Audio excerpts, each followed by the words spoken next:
महाविकास आघाडी आणि महायुतीला मोठा भाऊ कोण?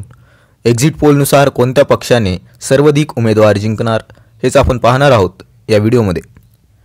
विधानसभा निवडणुकीसाठी मतदान पार पडल्यानंतर आता विविध संस्थांचे एक्झिट पोल समोर आले आहेत। जाणून घेऊया कोणत्या पक्षाचा किती जागा आहेत आणि याचा अंदाज किती आहे। राज्यातील एकूण 288 मतदारसंघातील मतदानाची प्रक्रिया पार पडली आहे। राज्यातील मतदारांनी त्यांचा मतदानाचा हक्क बजावला आहे। सर्व उमेदवारांचं भवितव्य हे मतपेटीत कैद झालं आहे। त्यामुळे आता सर्व राजकीय पक्ष, उमेदवार, कार्यकर्ते आणि जनतेला 23 नोव्हेंबरची प्रतीक्षा लागून आहे। राज्यात कुणाचं सरकार येणार, कोणत्या मतदारसंघातून कोण विजयी होणार हे 23 नोव्हेंबरला स्पष्ट होणार आहे। मात्र त्याआधी मतदान पार पडल्यानंतर आता विविध संस्थांचे एक्झिट पोल समोर आले आहेत। या विविध संस्थांच्या एक्झिट पोलमध्ये कोणत्या पक्षाचं सरकार येईल आणि कोणत्या पक्षाला किती जागा मिळतील याबाबत काय अंदाज वर्तवण्यात आला आहे तेच जाणून घेऊयात। महाविकास आघाडी अर्थात महाविकास आघाडीतील काँग्रेस, शिवसेना, ठाकरे गट आणि राष्ट्रवादी शरद पवार गट हे 3 पक्ष आहेत। तर महायुतीत भाजप, शिवसेना, शिंदे गट आणि राष्ट्रवादी अजित पवार गटाचा समावेश आहे। आतापर्यंत Electoral Edge, Poll Diary, Chanakya Strategies, Matrize आणि पीमॉक्यू यांचे एक्झिट पोल समोर आले आहेत।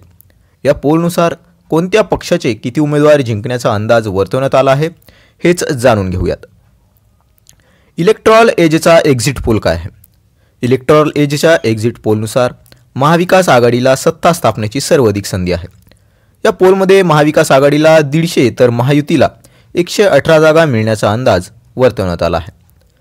तर महाविकास आघाडीमध्ये काँग्रेस आणि महायुतीत भाजपला सर्वाधिक जागा मिळण्याचा अंदाज आहे। इलेक्ट्रॉल एज पक्षनिहाय अंदाज बघूया। महायुतीसाठी 118 जागा, भाजप 78 जागा, शिंदे सेना 26 आणि अजित पवार गट 14 जागा। महाविकास आघाडीमध्ये 150, त्यापैकी काँग्रेसला 60, ठाकरे गट 44 आणि शरद पवार गट 46। इतरसाठी 20 जागा राखून ठेवल्या आहेत। पोल डायरीचा अंदाज काय आहे? पोल डायरीच्या एक्झिट पोलनुसार महायुतीचं सरकार येण्याचा अंदाज आहे।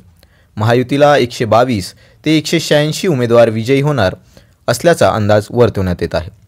तर महाविकास आघाडीचे 69 ते 121 पर्यंत जागा येण्याचा अंदाज आहे।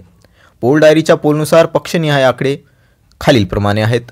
महायुती 122 ते 186 जागा, त्यामध्ये भाजपला 77 ते 108, शिंदेसेना 27 ते 50 आणि अजित पवार गट 18 ते 28 जागा।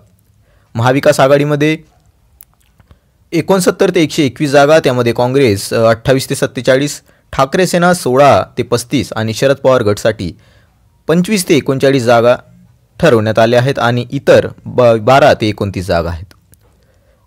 मॅट्रिट एक्झिट पोलचा अंदाज काय आहे? तर मॅट्रिट एक्झिट पोलच्या अंदाजानुसार राज्यात महायुतीचं सरकार येणार आहे। महायुतीतील सहज मॅजिक फिगर गाठेल असा अंदाज वर्तवण्यात आला आहे। त्यानुसार महायुतीला 150 ते 170 जागा मिळण्याची शक्यता आहे। तर महाविकास आघाडीच्या 110 ते 130 उमेदवार जिंकण्याची शक्यता या एक्झिट पोलमध्ये वर्तवण्यात आली आहे। यामध्ये महायुतीला 150 ते 170 जागा देण्यात आल्या आहेत। त्यामध्ये भाजप 89 ते 101, शिंदेसेना 37-45, अजित पवार गट 17-26 आणि महाविकास आघाडीमध्ये 110 ते 130 जागा त्यांनी ठरवण्यात आल्या आहेत। त्यामध्ये काँग्रेसला 39 ते 47, ठाकरे सेनेला 21 ते 39 आणि शरद पवार गट 35 ते 43 आणि इतर 8 ते 10। तर असे हे एक्झिट पोलचे आकडे आपल्यासमोर देण्यात आले आहेत। मित्रांनो, आपल्याला काय वाटतं कमेंटमध्ये नक्की कळवा। कोणाची सरकार स्थापन होईल हे देखील आम्हाला कमेंटमध्ये नक्की कळवा। अशाच प्रकारचे नवनवीन व्हिडिओ बघण्यासाठी चॅनलवर नवीन असाल तर चॅनलला लाईक करा, शेअर करा, सबस्क्राईब नक्की करा।